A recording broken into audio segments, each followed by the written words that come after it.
So where's the sword?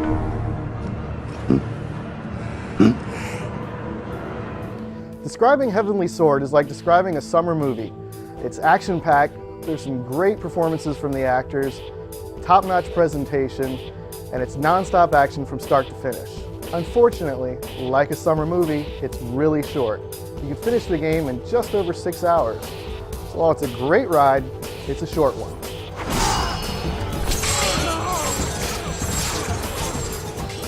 The game tells the story of the beautiful Noriko, who's shunned by her clan because she failed to fulfill prophecy when she was born. Like God of War, Heavenly Sword starts with the hero apparently dying and is told via flashbacks. The cutscenes look great and are really brought to life by excellent performances from the actors, as well as some interesting characters. Steady. What have I told you about calling me that word? At first glance, Heavenly Sword's combat doesn't look like anything special. You'll be killing hundreds, if not thousands of enemies by the time it's all said and done. Noriko has 3 attack stances available to her: speed, ranged, and power. You'll need to mix up speed, range, and power attacks, not only to attack the enemies, but also to counter them and block their attacks. The game gets its challenge by tossing wave after wave of enemy at you.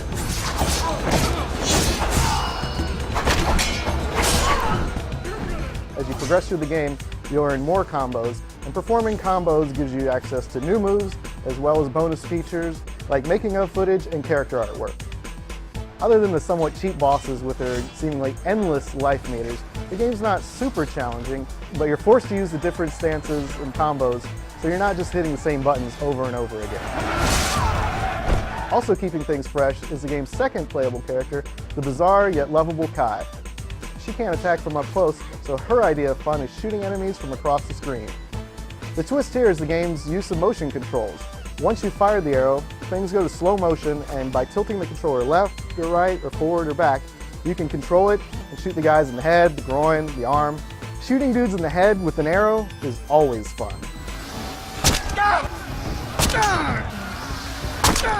Part of what keeps the game so engaging is its presentation. The animation looks great in cutscenes, but also in combat, as Noriko flows from one move to the next seamlessly. The game's backgrounds are also fantastic and have a sort of hand-painted look to them. It would be nice if there's a little more variety to the enemies, but when you've got 1,000 guys on screen at once, it's hard to be picky.